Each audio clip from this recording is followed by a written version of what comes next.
On July 15th, 2008, in Orlando, Florida, Caylee Anthony was reported missing by her grandmother, Cindy Anthony, who had claimed she had not seen Caylee in 31 days. Caylee's mother, Casey Anthony, had given various explanations to Cindy about the whereabouts of Caylee before eventually saying that she had not seen Caylee in weeks. On December 11th, 2008, Caylee's skeletal remains were found with a blanket inside a laundry bag in a wooded area near the Anthony family's house. The number one suspect in this case was Caylee's mother, Casey Anthony. But after the trial of Casey Anthony, she was found not guilty for the murder of Caylee Anthony. So who did it?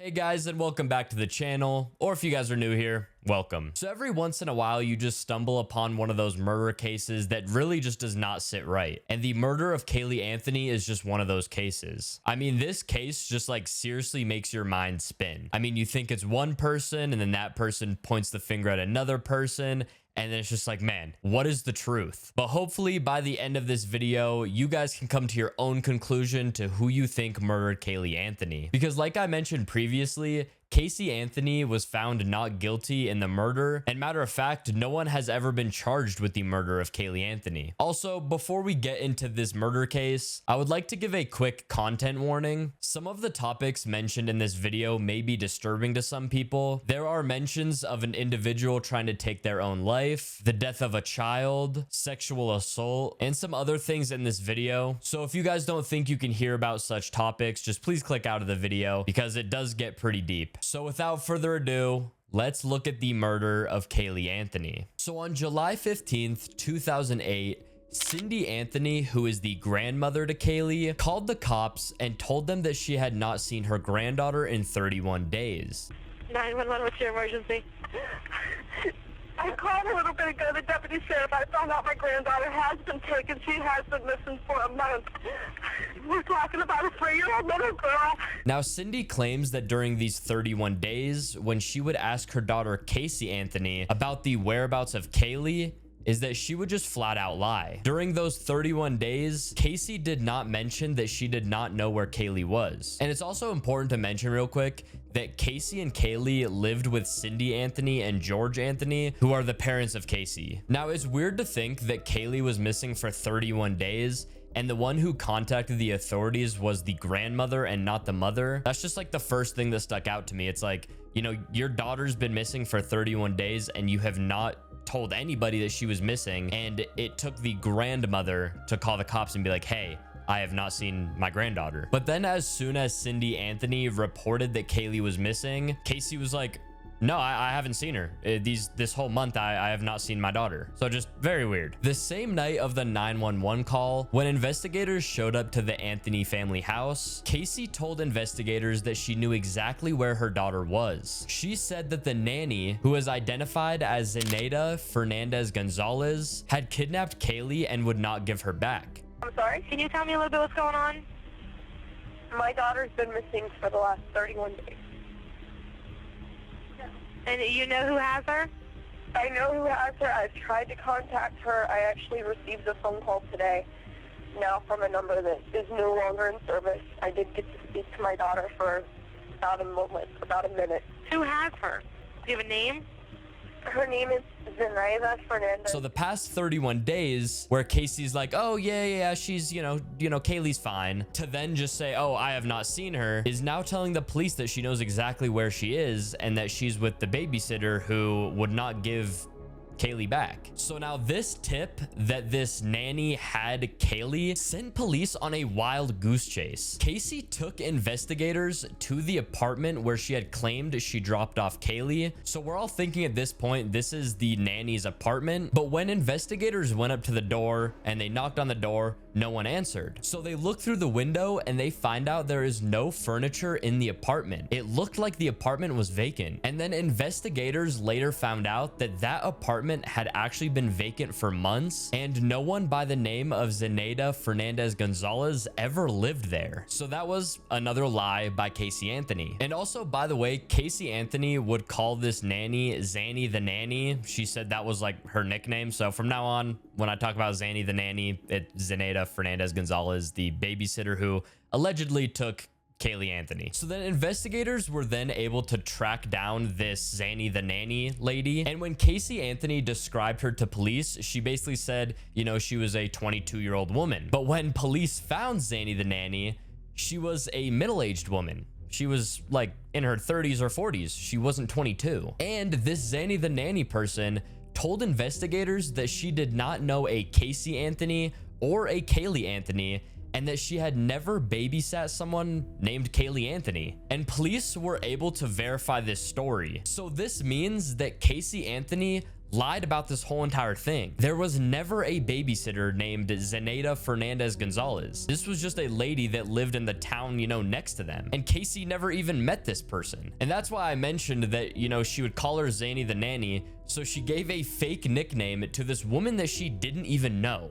Just crazy. And so at this point, Zanny the Nanny is no longer a person of interest. And now this also means that Caylee Anthony really does not know where her daughter is. She said, yeah, I know exactly where she is. You know, the nanny stole her. The nanny has her. We just need to find the nanny. We find the nanny. We find Caylee. But obviously, Caylee was not with a nanny. So I know what you guys are all thinking. Caylee Anthony obviously had something to do with the disappearance of her daughter. I mean, she lied to everyone saying she knew where Caylee was. She lied about this Zanny the Nanny figure, but I have only told you guys about the first day of the investigation, and Caylee has already lied multiple times. But trust me, she lies a hell of a lot more. So on July 16th, 2008, the day after the 911 call and that Caylee was reported missing, Caylee Anthony took investigators to Universal Studios Orlando. Now, she took them there because this is where she claimed to work. However, her former supervisors told investigators that Caylee Anthony hadn't worked there in like years. But this whole entire thing was a trap from investigators. Previously in the day, they had gone to that Universal Studios and already found out that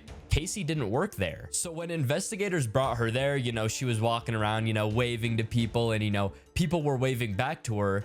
But it wasn't like a, oh, hey, like, what's up? It was like a, who is this lady? And on the same day, Caylee Anthony was arrested and charged with child neglect, lying to investigators, and interfering with a criminal investigation. But in October of 2008, she was also charged with aggravated child abuse, aggravated manslaughter, and 4 counts of providing false information to law enforcement. Now, from July to October, nothing like too crazy happened in the investigation. Caylee Anthony had made bond and was put on house arrest, and she returned to the Anthony family house. And this is when all hell broke loose. Now, one thing about Florida that is important to mention is they have a very serious public record law, meaning that all of the recorded 911 calls made by Cindy Anthony were all open to the public, and all of the conversations between investigators and Caylee Anthony were just, you know, in the open for everybody to hear it. So obviously people are going to hear it and be like, okay, this lady did something to her daughter. And after this, Caylee Anthony was the most hated person in America. Hundreds of people showed up to the Anthony family house. Now, one thing that was discovered in this, you know, weird July to October period was that those 31 days that Caylee was missing, Caylee would go on to live her best 22-year-old life. Pictures of her partying surfaced. I mean, like a bunch of pictures showing Caylee at clubs, dancing on tables, and she even entered a hard body competition, whatever the hell that is. But when Caylee was asked about this, she said she wasn't partying. Nah, those pictures of her, you know, on tables and, you know, entering these competitions for her hard body. No, it wasn't her partying.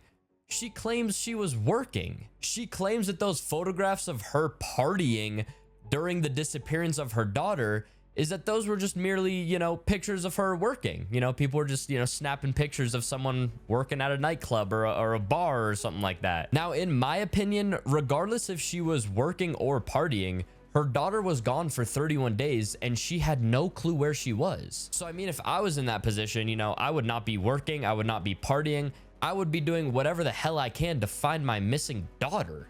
Like, what? I mean, hey, teach their own, I guess. I don't know. Now, another thing that happened during this July to October period was that a specially trained canine detected the scent of human decomposition in the back of Caylee Anthony's car. Now, another thing I want to mention is that on a recorded 911 call from Cindy Anthony to the police, Cindy Anthony claims that her daughter's car smelled like there was a dead body in the damn car. There's something wrong. I found my daughter's car today, and it smells like there's been a dead body in the car. So not only did Caylee Anthony's car smell like there was a dead body in it, is that a specially trained canine, you know, smelled body decomposition in the car. And then forensic reports from an examination of Casey's car were released. The reports note that a hair strand discovered in the trunk of Casey's car was microscopically similar to those found on Kaylee's hairbrush. So I mean, at this point in the investigation,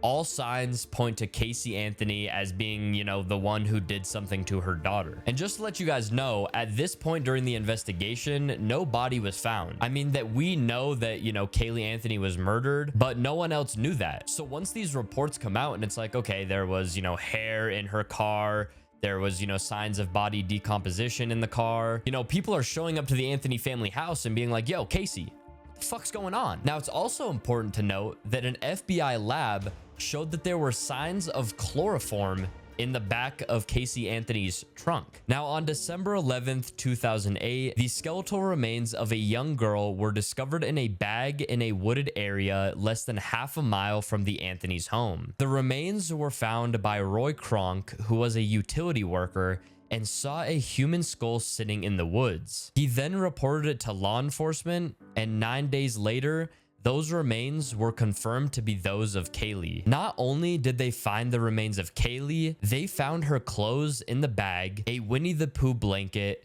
and a child's pull-up diaper. And the most chilling part is that they found Kaylee's mouth had been tightly sealed with duct tape. And to add on, in the Anthony family's home, Kaylee's room was decorated with Winnie the Pooh things. So the Winnie the Pooh blanket was taken right out of the Anthony family's home. So we've been focusing a lot on Caylee Anthony and Cindy Anthony, but we have yet to talk about George Anthony. And if you guys already forgot, George Anthony is Caylee Anthony's father. So Caylee Anthony's grandfather. On January 23rd, 2009, George was taken into custody after a suicide attempt. George was reported to be despondent and possibly under the influence of medication and alcohol. He was located at a hotel in Daytona Beach, Florida, along with a 5-page suicide note. In the note, George talked about unanswered questions and how he needed to be with Caylee because he had felt as if he had failed her. Now, I'm mentioning this now because it does get brought up in the trial. All right, so before we go into the trial,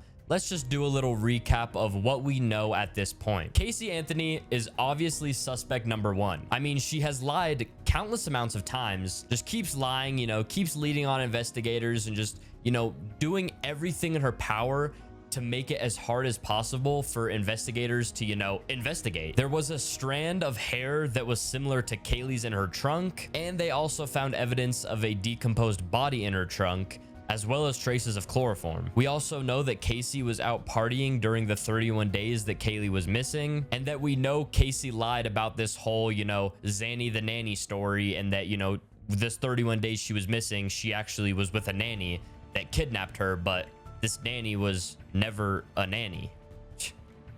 Wild, man, wild. Also, at this point, Caylee's parents aren't really people of interest, and at this point, there's just no evidence that, you know, would make them people of interest. All right, let's get into the trial. So now, in terms of viewing the trial, there was a certain amount of seats that were reserved for media and family, but the rest of the seats were kind of put in a lottery. So you had people showing up to the Orange County Courthouse at 3 in the morning to wait in line to get their spot and watch the trial. Prosecutor Linda Burdick began opening statements telling the jurors that evidence pointed to the defendant, Caylee Anthony, as the murderer of Caylee Anthony. Burdick offered a timeline of Caylee's whereabouts during Kaylee's absence, explaining during the time where Caylee was missing, Caylee was out shopping and partying. Burdick then shared the details about evidence found in the trunk of Casey's car and the scene where Caylee's remains were found in December of 2008. Another huge thing that the prosecution wanted to, put out there was that Caylee Anthony never wanted to be a mother in the first place. One of Casey's friends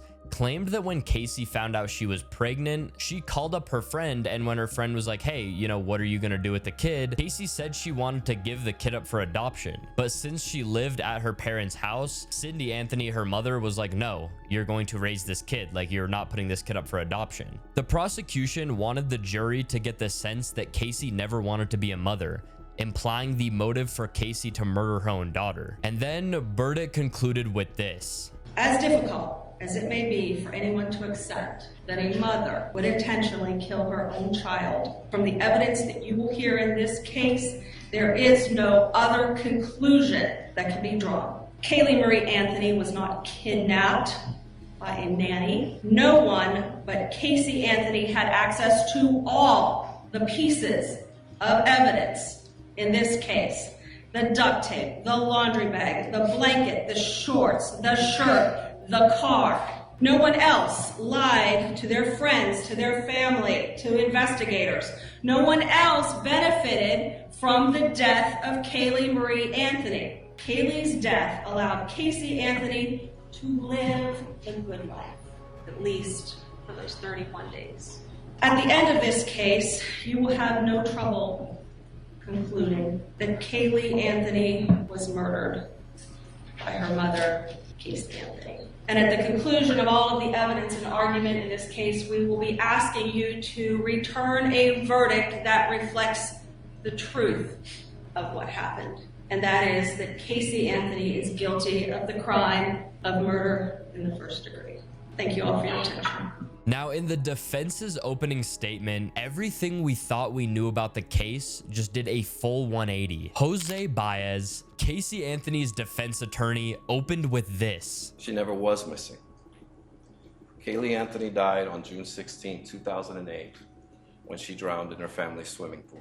What? He explained that the whole time that they were searching for the missing Caylee Anthony, she was already dead. Baez explained to the jurors that, sadly in Florida, the #1 cause of death in children is drownings. He had claimed that this is not a unique situation unless it happens in an incredibly dysfunctional family like the Anthonys. Baez also said that after Caylee died, Casey had to hide her pain and retreated into a dark corner to escape her ugly life. But what was so ugly about her life? Well, strap in, guys, because this is where shit gets crazy. According to Baez, Casey's father, George, had sexually abused her beginning at the age of 8. He also mentioned that Casey's older brother, Lee, also used to sexually abuse her. Baez claimed that Casey was taught to keep a secret and to lie. So at this point, everybody in the world is shocked. And I bet you guys watching this right now are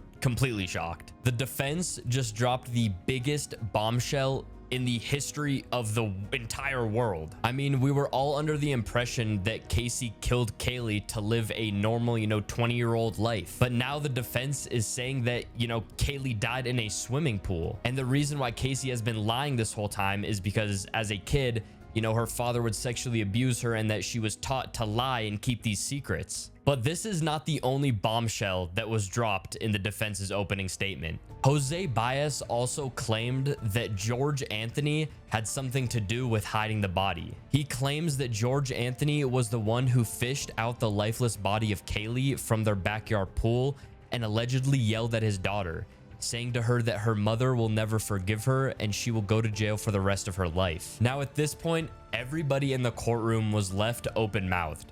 I mean, everything they thought they knew about this case was just gone. But then this is where the defense's narrative faltered. So you remember Roy Kronk, the man who found Caylee's remains in the woods. Well, Jose Baez had nothing good to say about him. According to Baez, Roy Kronk was a morally corrupt person who hid the body instead of being the one to find it. He said Roy hid the body to claim the $250,000 reward for the person who found the missing Caylee Anthony. But Baez never explained how Kaylee's body was disposed of after allegedly being found dead in the family swimming pool. He also never, said anything about, the duct tape that was on her mouth, or how this, Roy Kronk guy even came to hit the body in the first place. The defense had claimed that Roy would want the reward money to pay for a car repair bill, but it doesn't make sense because investigators had proved the body had been sitting in the woods for months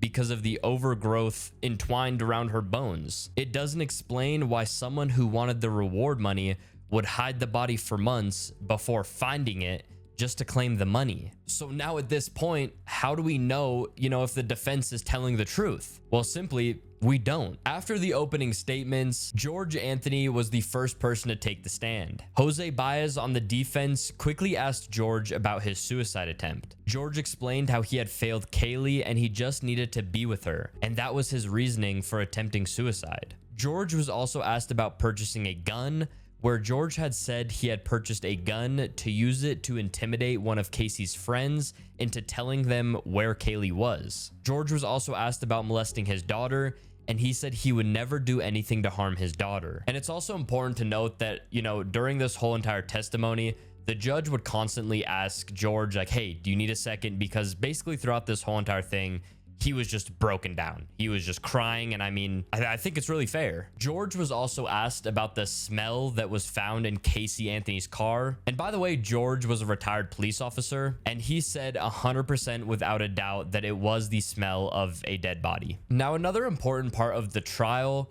was when prosecution brought up some really interesting things that were searched on the Anthony's family computer. Some of those things being chloroform, neck breaking, shovel, and household weapons. That's when Cindy Anthony, Casey's mother, took the stand. She had admitted that she was the one who looked up chloroform on the family computer. She said she looked this up because she had thought her smallest dog had gotten poisoned from eating leaves in the backyard, and she said her search went from chlorophyll then spiraled to chloroform. She also searched things relating to hand sanitizer after a work colleague told her that this substance was dangerous to young children. She then went on to look up ingredients in hand sanitizer, and that prompted her to look up other things they had in the house. She said neck breaking might have come up on her computer during her searches because she recalled a YouTube video with neck breaking in the title popping up on her screen. But she claims that she was not the one who searched for shovels or household weapons. Prosecutors alleged that Caylee Anthony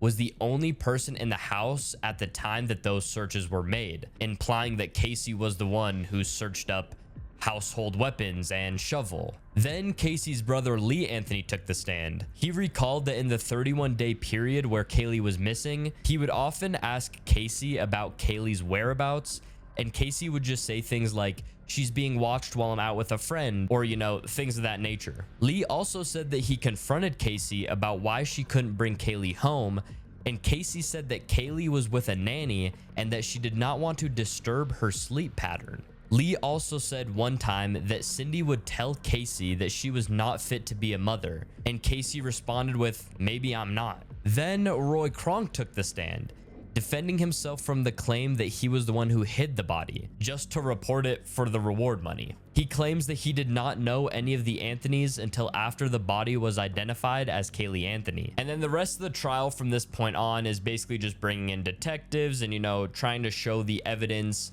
of that Casey was the person who killed Caylee. Example, talking about, the K9 unit who, smelt body decomposition in the back of Casey's car, or, the hair strands and just, things of that sort. And after the whole trial, the verdict was in. As to the charge of first-degree murder, verdict as to count 1.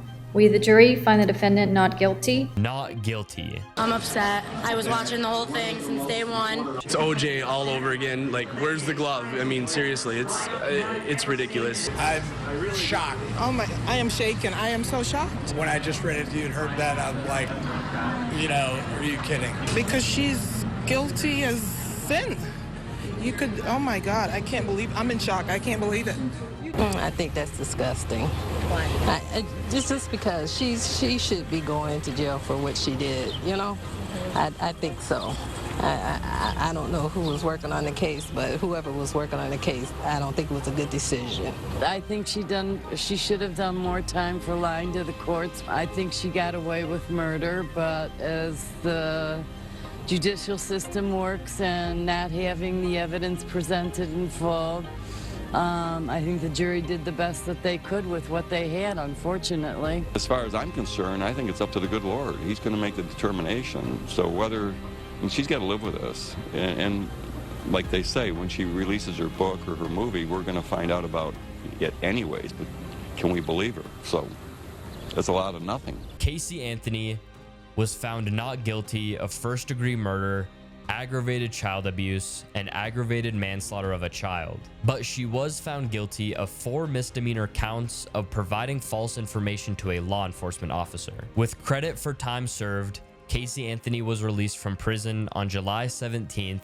2011. The verdict sparked widespread controversy and public outrage. Many people believed that Caylee Anthony was guilty of the charges, and they expressed their disappointment and anger with the not guilty verdict. The media extensively covered the public's reactions, including protests, debates, and discussions about the trial and its outcome. In the aftermath of the trial, Caylee Anthony faced significant public scrutiny and backlash. She received death threats, and her personal and family life continued to be under intense scrutiny. Anthony faced difficulties coming back into society and maintaining a low profile due to the high level of public attention.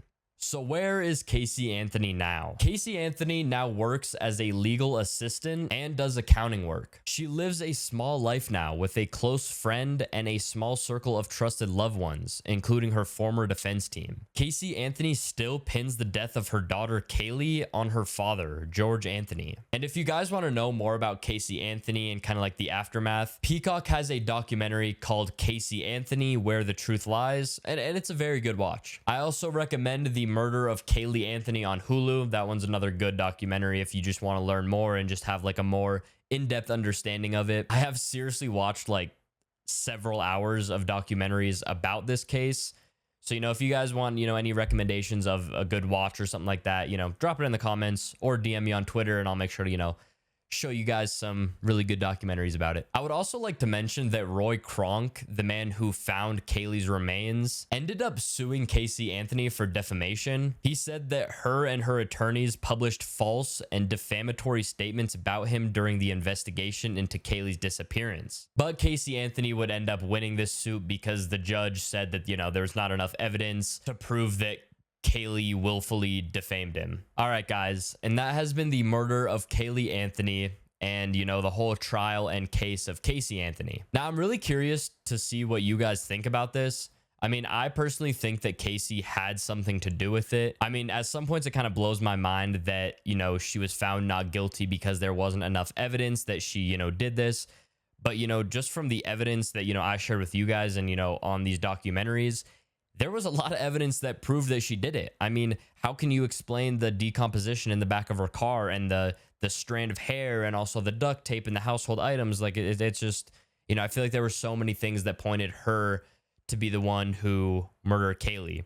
And I mean, plus with all the lying and stuff, it's kind of hard in this case because Caylee lied about so many things in the beginning, like the whereabouts of Caylee and, the Zanny, the nanny person and all this stuff. So it's like, you hear about all this stuff that Caylee and her defense team is saying, but how can you really be 100% sure that that is the truth? On another hand, George Anthony, could have done it and he could have been the one who hid the body because maybe she did drown in the family swimming pool. But like I said, I guess, we will never really know because there's just so many lies and it's just one of the craziest cases that I've ever, researched and stuff like that. So yeah, also want to thank you guys for the recent support. I know I'm still getting, better and still learning on these styles of videos. So, hopefully this one was a little bit better than the other videos because, the other videos that I've posted, haven't been the best and I've realized that, but, I'm learning and hopefully, this was a good one and a good watch for you guys.